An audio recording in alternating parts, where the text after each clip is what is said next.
Our culture struggles with sexuality. And notice I'm using the word sexuality as opposed to sex. At a certain point, I'll also use the word sex. They're partly the same and partly not the same. But all cultures struggle with sexuality, and all cultures struggle with sex. Our culture does, and struggles with it massively.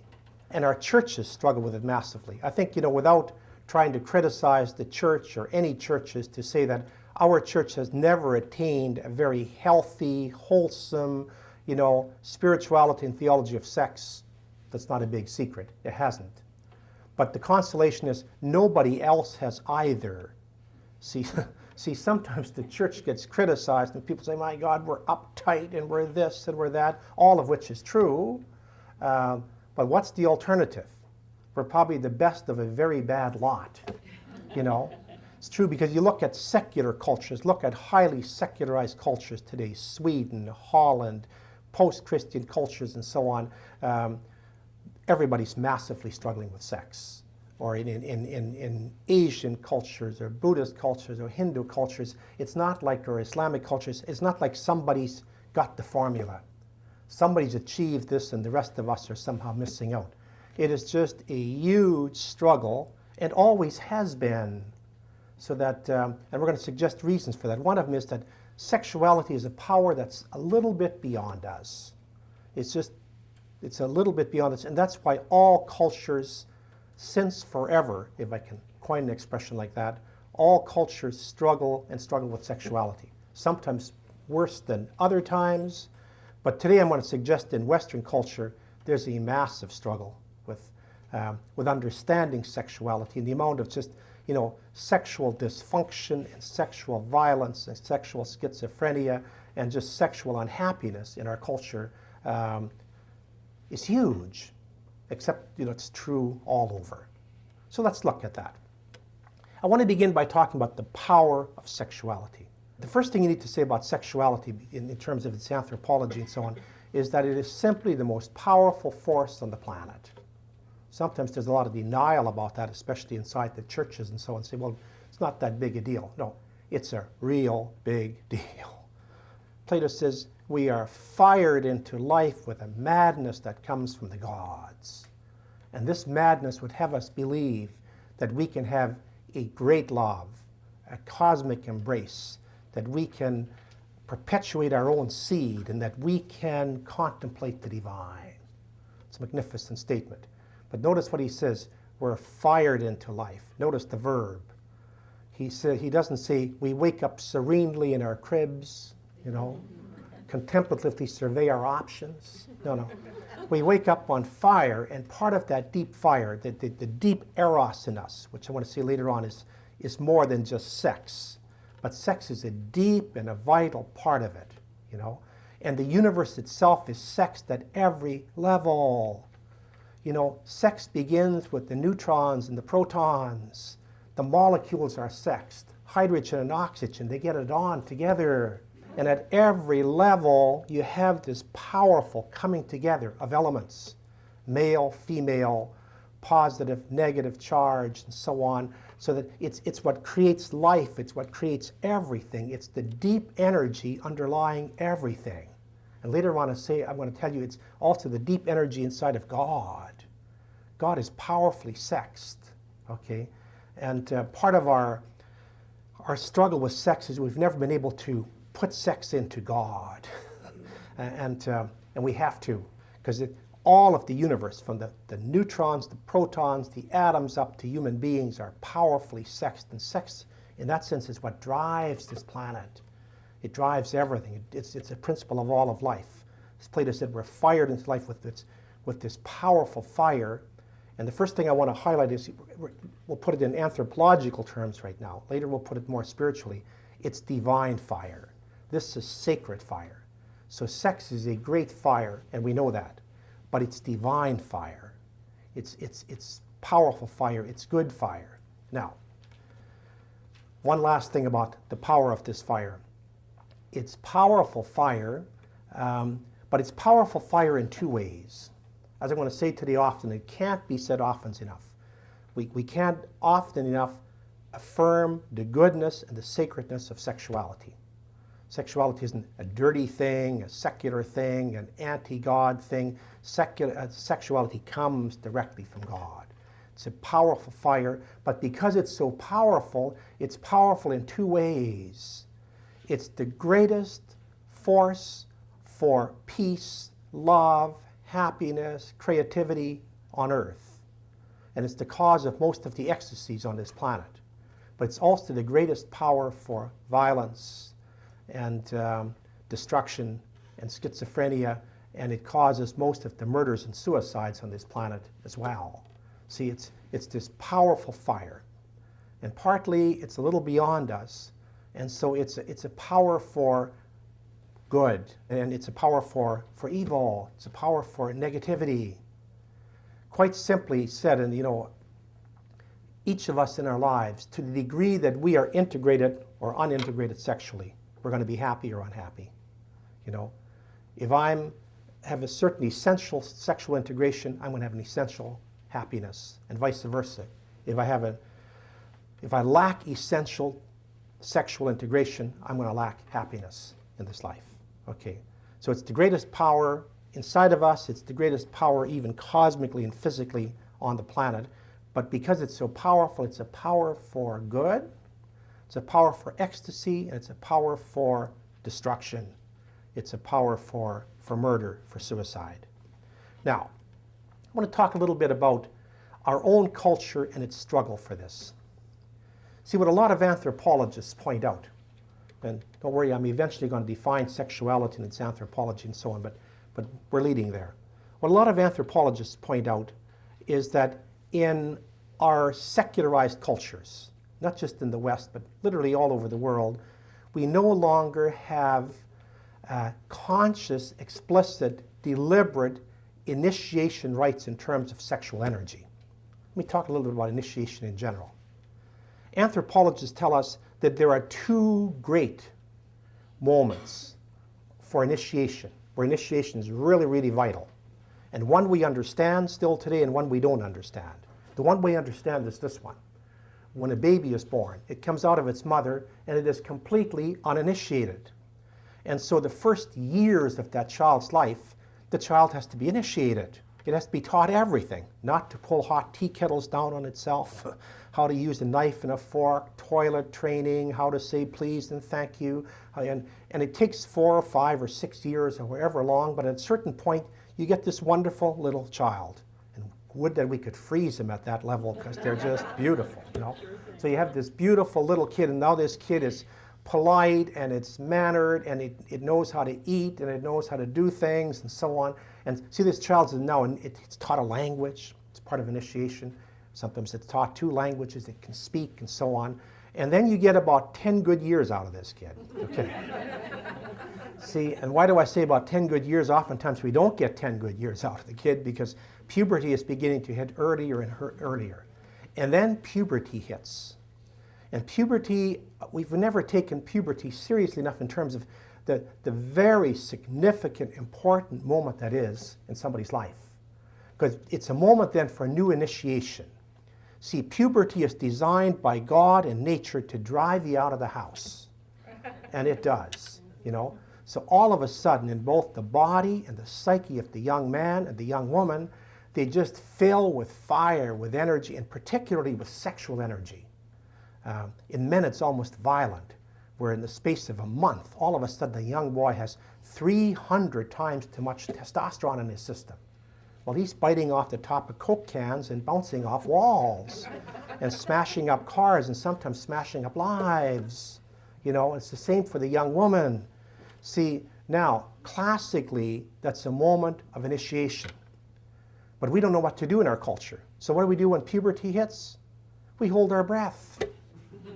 We don't do anything. We just say, I hope he doesn't get killed or she doesn't get pregnant or this doesn't happen or so on. And then we have to be initiated in pieces. And we kind of get it. If we didn't get it, we wouldn't be in this room this morning. But we have to almost self-initiate in little bits and pieces and so on. And the very important part of that, it's not the only part, is how our sexual energy is initiated. And quite simply, anthropologically, to initiate sexual energy means that you help them understand what it's for.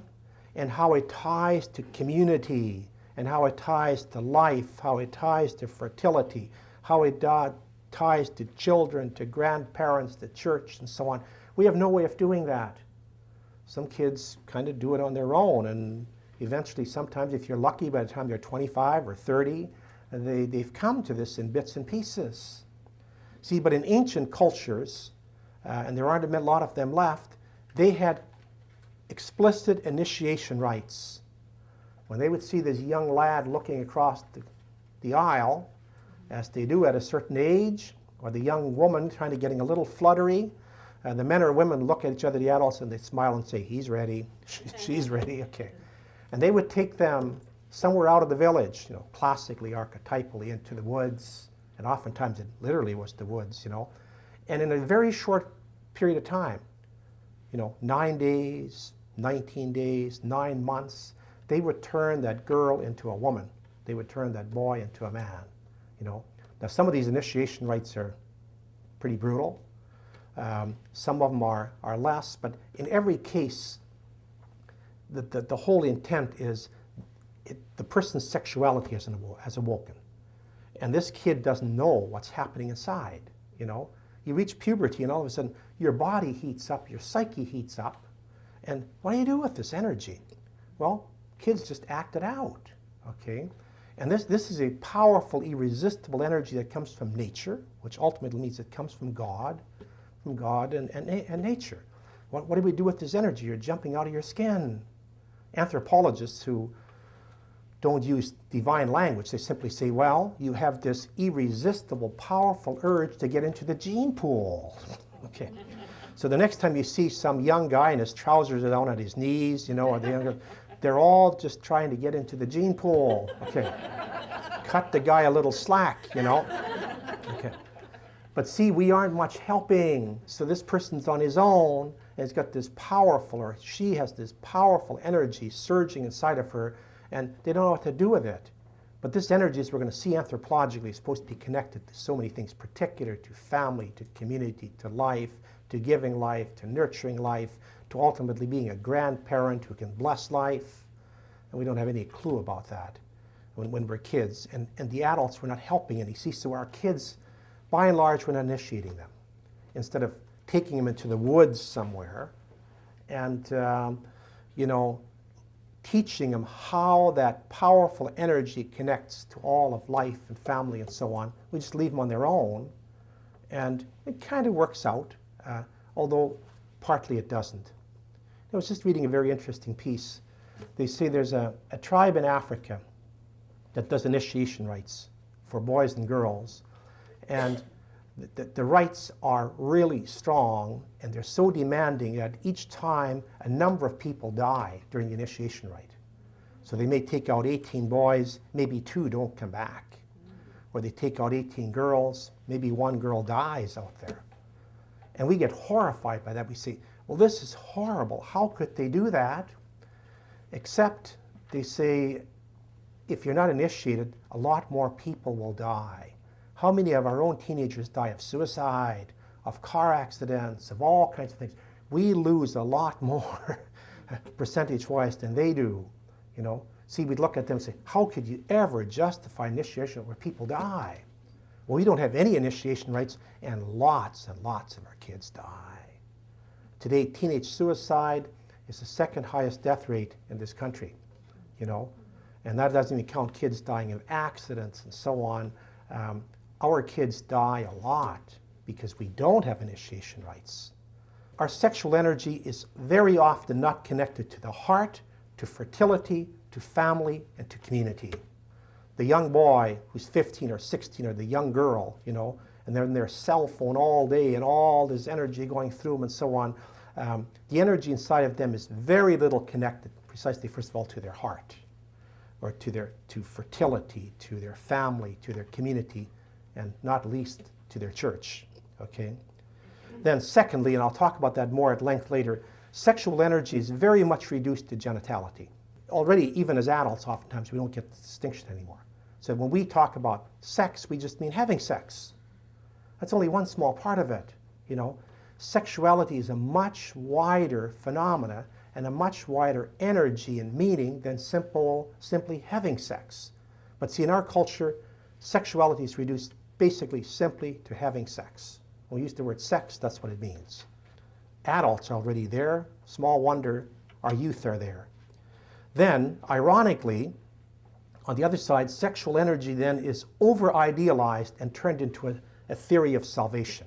You see that in every romantic comedy, but it's kind of the cultural ethos so many of us live in, and that is what constitutes true meaning to life, what constitutes ultimate happiness, the right sexual relationship. And if you haven't got the right sexual relationship, you may as well just resign from the human race. Just give up, buy jockey pants, drop out, you know.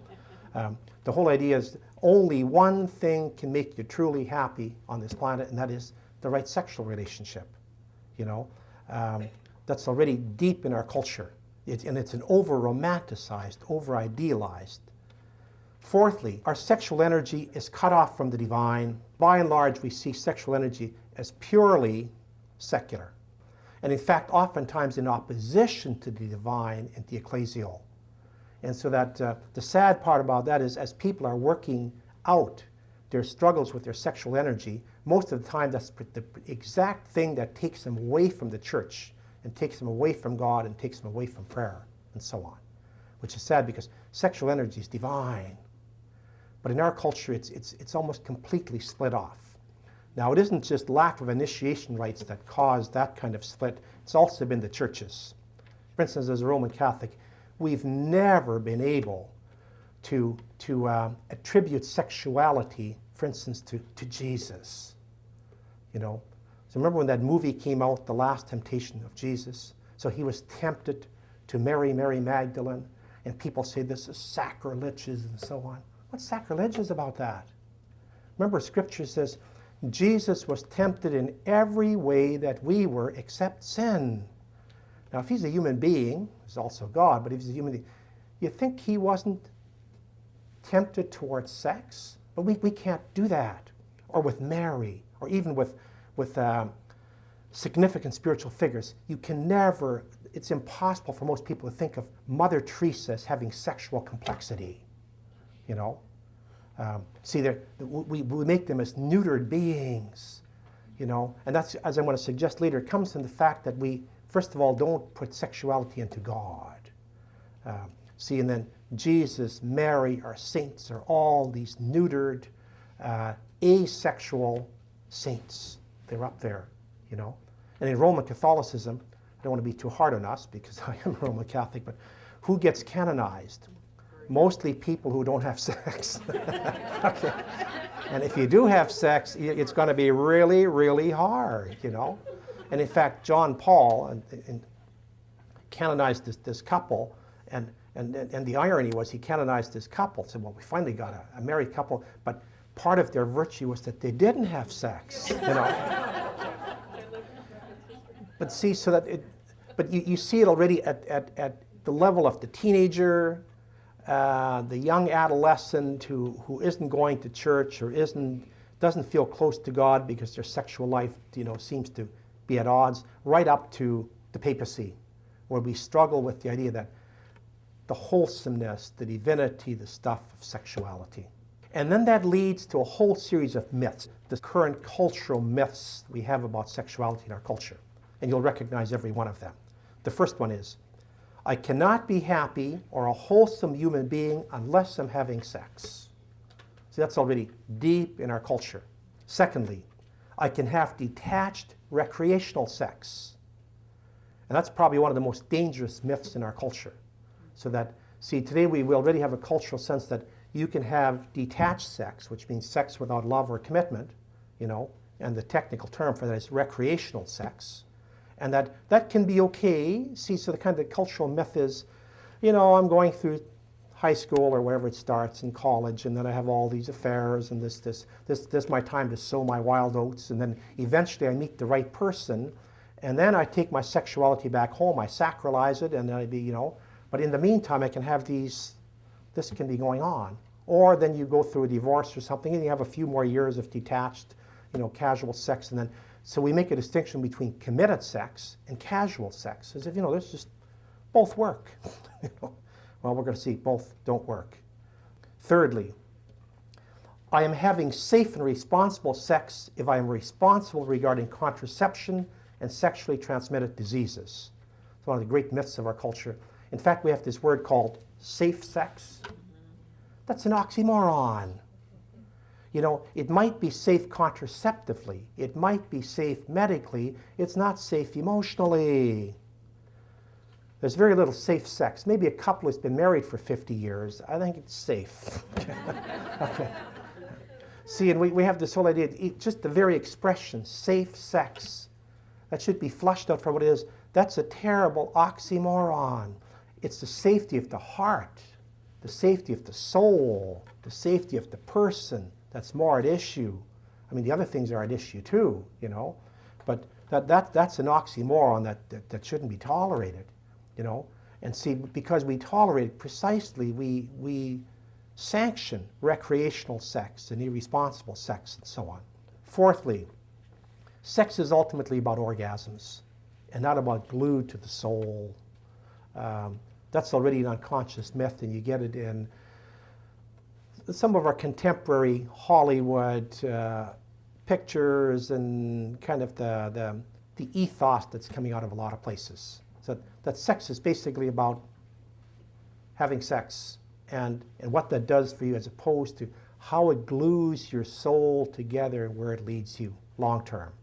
Fifthly, we become more free sexually and humanly as we shed old taboos of chastity and restraint, and that passion and chastity are at odds with each other. I went to high school, and even though it was a public high school, we were mostly Catholic kids, and we knew each other in an immigrant area and so on. And we went through we were coming into high school in the early 60s and coming out of the 50s, and Leave It to Beaver and those programs and so on. And then we were just the generation that entered the 60s as teenagers, okay? And the 60s simply exploded. In the United States and Canada, where I grew up, the 60s simply exploded the sexual ethos of centuries, okay? And we were caught in the middle of that, and just so many of my friends and stuff, Catholics, Lutherans, who grew up one way at a certain point said, wow, I'm going to be free to the exact extent that I can rebel against my sexual upbringing. I'm going to have affairs, I'm going to do this. And initially felt free. Look, now I'm a true adult. I'm not shackled by the church and my parents and an immigrant culture and so on. See, I'm shedding all these taboos. And for a while that kind of works. It's like Camus said, Albert Camus, the great philosopher. He says, for a while when you shed taboos, it's a freedom. And after a while it becomes a darkness. See, for a while you have sense, I'm free and my parents are uptight and I'm so free and this Catholic or Lutheran culture is uptight. After a while you realize, no. After a while it's not a freedom at all. Okay. But see, that's our cultural myth. And then sixthly is that friendships, when sexual tension is involved, are existentially impossible. And we've had some pretty good movies on that. They examine that, when Harry met Sally or whatever, is it possible for men and women to be deep friends when there's sexual tension involved? And usually they can't. In the movie, it's kind of, no, the sexual tension is going to ruin the friendship, or they have to go to bed together and so on. And so what happens in our culture, we don't have true heterosexual friendships. In this culture, we struggle massively. Now, it's true in all other cultures. In some cultures, what happens is when cultures are more restrictive, the women socialize with the women and the men socialize with the men, Now, here we have men and women socializing, but we still are a long ways from healthy heterosexual friendships because inevitably sex rears its head in there, okay? And in our culture, we have the idea men and women can't really be friends. They're either going to have to break it up or they're going to have to go to bed together. There's no in between, okay? And then lastly, it gives us the idea that our sexual instinct is at odds with our religious instinct. The sexual instinct is at odds with our religious instinct. Let me give you an example. Some years ago, when I was still doing spiritual direction, and with young nuns and seminarians and so on. And this young nun came for direction, actually very bright young sister and so on. And one day she comes and she announces that she's going to leave her order Okay, she had been about a nun for maybe 3 or 4 years leading up to final vows, but she said, I've decided I'm not going to take my vows. She says, I'm leaving the convent and I'm also leaving the church. Well, there's decisiveness for you, you know. I said, and the reason I'm leaving, she said, I've decided I'm too erotic.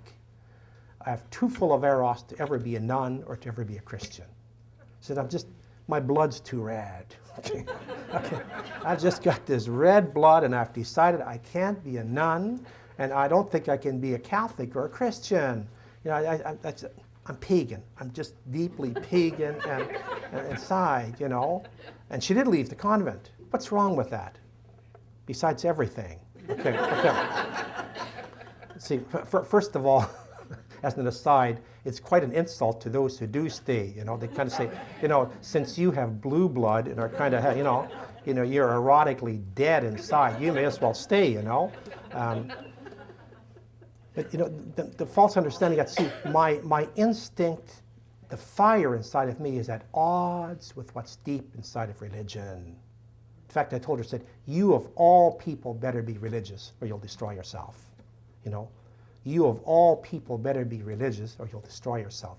I'll tell you a quick story here. You know, the great theologian Paul Tillich, and after Tillich died, and Time magazine came out with these revelations, and suddenly they found out Tillich seemed to have a girlfriend in every city on the planet, you know. And Tillich was a married man. And so all these revelations came out, and there was all this scandal and so on, this great theologian and all these girlfriends and so on. But then some years later, Rollo May, who was a good friend of Paul Tillich, wrote a book. Actually, it's a fine little book called My Friend Paul. Paulus, My Friend Paul. But in there he has a chapter, and he takes up this thing about Tillich's and Tillich's girlfriends. And Rollo May says, first of all, society jumps to a lot of conclusions. Precisely, our society doesn't understand or get heterosexual friendships. To take for granted if you have a friend, you're going to bed with her. He said, not necessarily so. He said, Paul Tillich wasn't a dilettante. He said, not only that, he said, Paul, he said, him and I had many conversations about this. He said he always felt emotionally unfaithful to his wife. You know, even though he wasn't being sexually unfaithful, he felt emotionally unfaithful because he would fall in love with these women, even if he didn't act it out. So then later on in life, Tillich said this. Tillich said, you know, I made a terrible mistake. He said, I shouldn't have got married. He said, I love my wife. He said, I shouldn't have got married. He said, I have too much eros to ever be married. He said, I should have been a Roman Catholic celibate. He said, that would have done it. He said, since I can't sleep with everybody, I shouldn't sleep with anybody. But notice, it's not necessarily an argument for celibacy, although it can be. Okay. But he sees the sacred nature of that. You know, see that this is a religious instinct. When you read books on why Jesus never married, read Skilebex's book. That's the reason he'll say it would have been existentially impossible for Jesus to marry, not because he wasn't full of red blood. He was too full of it. You know, he was God. God sleeps with the planet. But we need to make statements, I guess, that slowly we can integrate more the sense of the divineness of sexuality. Where sadly today it pushes people away from their churches. It pushes people away from convents and from rectories and from celibacy and from marriage and so on. It pushes people away, especially from the church. You know, because it's understood as my sexual instinct is at odds with what's sacred. That's the deep unconscious and not so unconscious attitude in half the people that I know. Okay. Even those of us who are going to church, we somehow have to put our sexuality underground. That's somehow against. See, that's the last point, the divorce between sexuality and spirituality. Now, with that being said, I want to move in towards a positive anthropology of sexuality, which to my mind is one of the it's one of the true foundation pieces we need for a healthy spirituality. Interesting, just a little story. You know, when I wrote the book, The Holy Longing, which is a book on supposed to be fundamental spirituality, initially when I submitted it to Hodder and Stoughton in London, who were the first publishers, I didn't write a chapter on sexuality. And I submitted the manuscript. 2 days later, the editor phoned and she says, you can't write a book on spirituality without a chapter on sexuality. I said, well, more lately I've been more intimidated, by the topic, and I'm a celibate and all this stuff. And she said, no, you have to have a chapter on sexuality. And said, and I also need it by Saturday. So I had like about 4 days. So I sat down and just thought, what can I possibly say about sexuality? And I'd studied this anthropologically, so 90% of that chapter is on anthropology. And you know something, it's been far and away the best reviewed chapter in the entire book.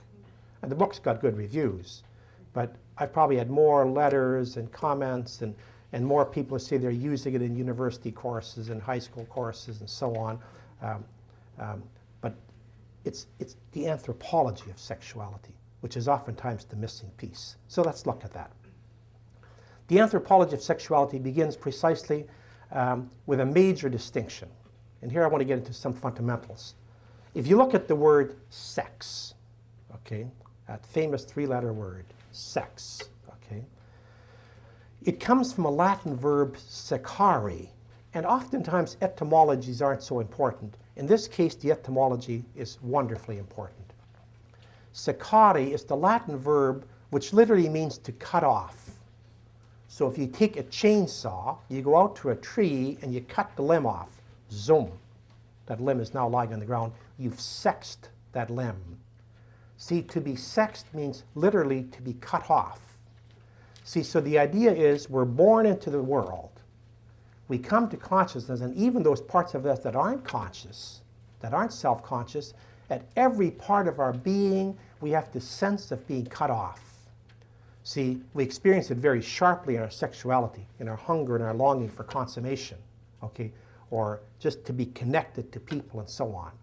See, when God says at the beginning of Genesis, it is not good for the man to be alone, he's not just talking about Adam. He's talking about every man, woman, child, beast, animal, plant, tree, atom, molecule, hydrogen, oxygen. It's not good for anything to be alone. See, so everything inside of us is always longing to connect, to move ahead. See, that's our sexuality. And our sexuality is at every level of our being. We aren't just sexed in our sexual organs. We're sexed, and we aren't even just sexed in our body. We are sexed in every cell of our bodies. We're sexed in our psyche. We're sexed in our souls. We're sexed all over. Every part of us is yearning to come to a whole. Carl Jung, the great psychologist, would say it's like male and female. It's like the white and yolk of an egg. You don't have an egg that hasn't got white, hasn't got yolk. See, everything needs male and femaleness coming together.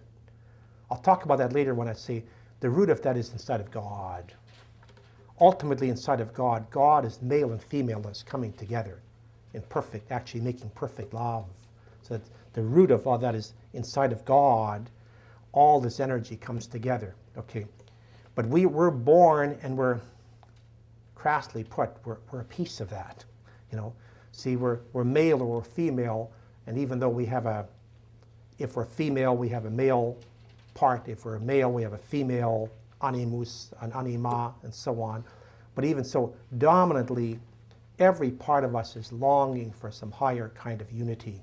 It's not good to be alone. And you're going to see sexuality, ultimately, if you want the simplest, both anthropological and religious definition, sexuality is meant to take you beyond aloneness. Sexuality is God's lure, God's pull to pull you towards something bigger, towards unity, community, family, consummation, delight, things that are beyond us that you can't do alone. Incidentally, and I don't want to be crass, but I want to be clear today, that's why masturbation's wrong. The very essence of sexuality is that this is social.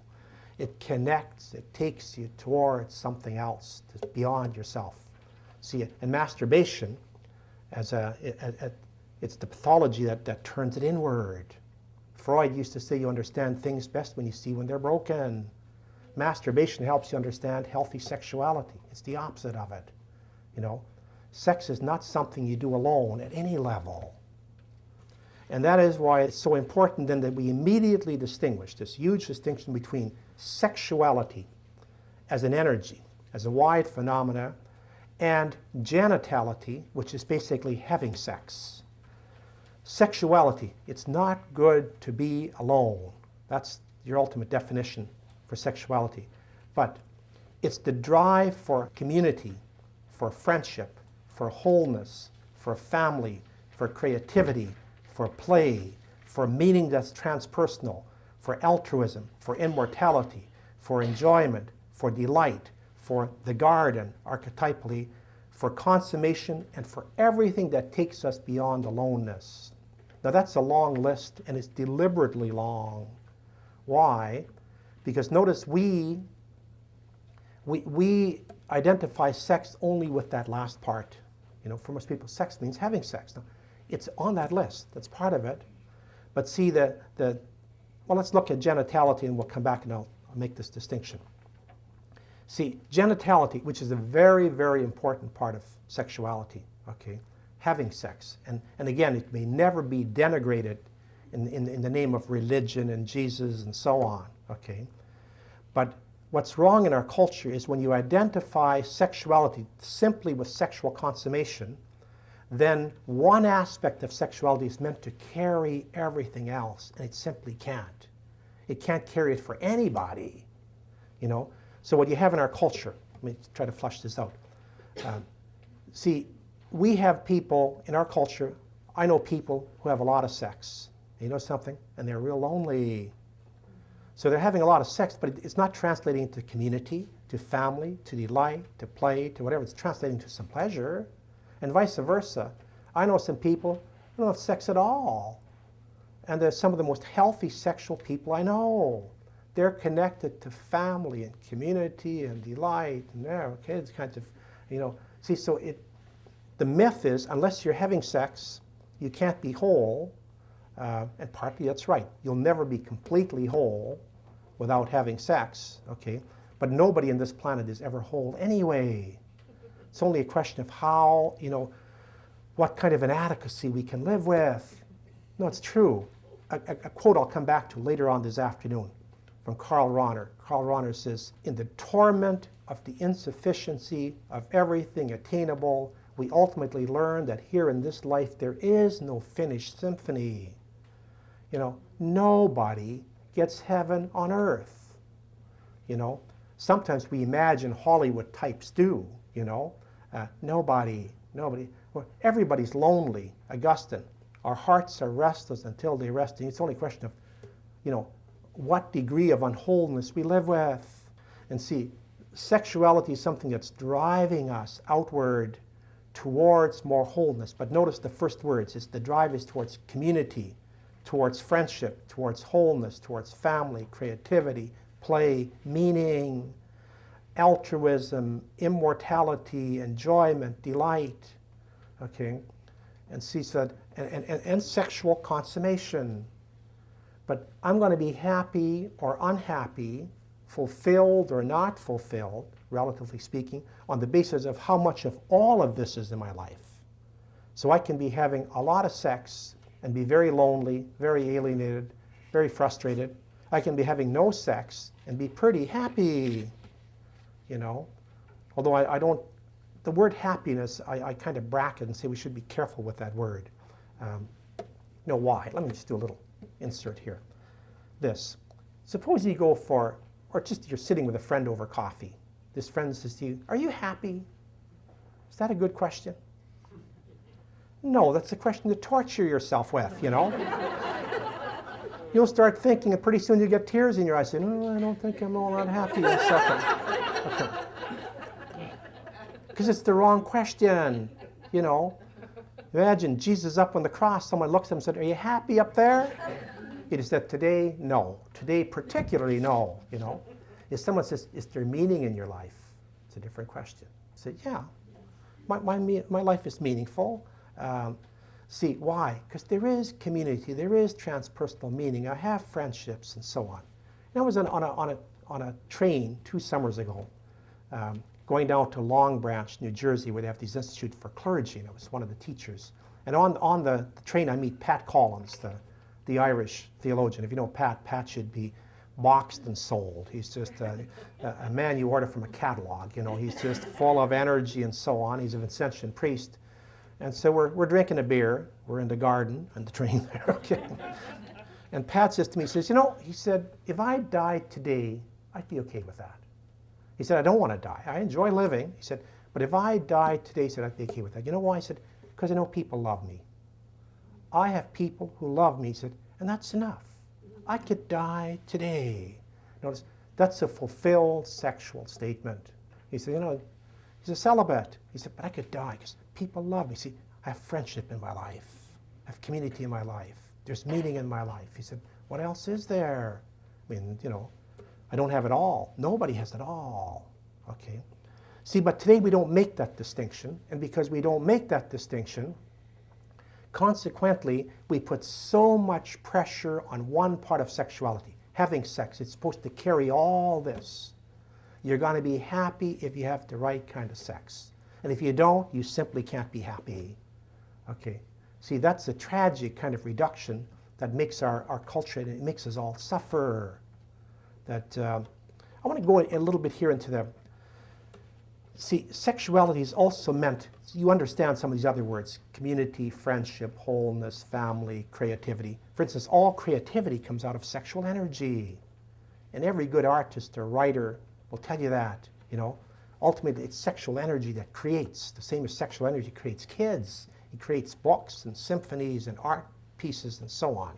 But also, sexual energy is meant to take us into the garden, okay? Enjoyment, delight, okay? And not just sexual delight, that's part of it, but just the garden of delight. Notice that Adam and Eve, before the original sin, they're in a garden, the garden of paradise, the garden of Eden, okay? And notice Jesus sweats blood where? In a garden of Gethsemane, okay? See, in archetypal literature, and that includes scripture, gardens don't have anything to do with cucumbers and radishes and garlic. They're where lovers go. But lovers go not just to make love, they go to drink wine, they go to sit, they go to converse, they walk at night and the man smokes his pipe and they hold hands with God as they're walking around in the garden. So it's another image for our vacation. Next time we go on vacation, I'm not going on vacation, I'm going to the garden. Have a few weeks out in the garden. Okay, now, that's important to understand. First of all, as a side, that's what Mel Gibson didn't understand with the movie The Passion of the Christ. You know, why? What he chose to emphasize in the movie The Passion of the Christ is the physical suffering of Jesus, which must have been pretty horrific. So what's wrong with that? Well, it's not what Scripture does. Notice all four Gospels, Matthew, Mark, Luke, and John, take pains not to emphasize the physical suffering of Christ, because they're emphasizing Christ, the lover who's suffering. This is a moral drama, and that's why they said at the beginning it begins in a garden. And Jesus, the lover, is sweating blood. See, in the garden of love, you have ecstasy and you have agony. See, and then it's Jesus, the lover, the one who's betrayed, who's hung out to dry, who preaches all this community but ends up alone. Skil Bailey writes in that wonderful book on violence, he said Jesus ends up unanimity minus one. That's loneliness. Unanimity minus one. The whole world except morally and otherwise you're alone. Okay, see that? The pain of the lover. That's the ultimate pain of sexual isolation. But this is really the critical and important distinction that undergirds everything. See, so that quite simply, you and I, you know, that first cultural myth where they say, I can't be happy without being wholesomely sexual is actually correct. Okay? But it doesn't necessarily mean we're having sex. Or it doesn't necessarily mean we're not having sex. Okay? It's not so much a question, I'm going to be happy or sad whether I'm having sex or not having sex. I'm going to be happy or sad whether I have a wholesome sexual life, you know, which means how much community, friendship, wine drinking, creativity, transpersonal meaning, altruism, and stuff is in my life. You know, I'll come back on that later on this afternoon, but Anthropologists, and I can say this since we're doing the anthropology section right now, anthropologists tell us that, you know what the greatest experience of love on this planet is? It's not sex. And some of you who have experienced will agree with it. It's being a grandparent. They say a grandparent looking at a grandchild, that's about as highest experience of love you're going to experience on this side of the, and grandparents will tell you that. Remember a woman told me recently she had her first grandchild. She said, if I had known it was going to be this good, I'd have skipped the first step. I just got right to it. See, where you have a man or a woman looking at this little kid, and just their heart is exploding with joy, with a purity of love that they've never experienced before, not even their relationship to each other. They can love this child. See, it's the purest experience. Notice there isn't any sex involved, and yet that's sexual. See, that's sexuality in its widest sense. See, sexuality, they can graph it out. It's developmental now. The stages don't, anthropologically, they don't exactly jive the same way with men and women. Men and women, they all go through the stages, but in a little different cycle. But this would be the man's cycle. Pre-puberty, that's when you have containable curiosity. See, that's the pre-puberty child. And incidentally, that is the most alert time in your whole life. Before you reach puberty, that's the most alert you're going to be in your whole life. That's why little kids notice things. They pick up stones and marbles and languages and all kinds of stuff. And then your sexual thing cuts in and you're kind of numbed and out of it for the next 80 years, Okay. Then puberty hits, and puberty hits with a bewildering force. And especially with boys, it hits with a bewildering genital focus, okay? But then that's a lower stage. Then you have initial maturity, which is the desire for intimacy. See, oftentimes in girls, those two will reverse. And the first desire will be for intimacy, and the genital thing will come second. And that's why young boys and girls dating are oftentimes understanding different things about each other. As Jerry Seinfeld used to say, he says, women need a good reason for sex. Men only need a place. And see, and oftentimes this reverses. But then that maturity then goes into fertility, to children, and so that at a certain point, children become the key thing. And oftentimes men arrive there later than women. Women oftentimes can reach that stage at 18. Men oftentimes in their 30s before they realize the real prize is kids, okay? But that isn't the end of it. Then see, full maturity, see, that's growing maturity. That's the desire then to share in God's creativity and God's blessing. The fully mature sexual being is the grandparent, looking at the grandchild and saying, wow, all I want to do is bless this child. All I want to do is bless life. When you're the grandparent looking at your grandchild and saying, God, it feels good to be alive, just to look at this energy stuff, then you are like God looking at the planet. That's what God is looking at this planet right now saying, wow, all that life, and I helped make it. And there it is, and that you don't have a need to manipulate, see, earlier on, there's always unaltruistic stuff we have a need to manipulate and so on. As a grandparent, you can simply stand altruistically and bless and admire.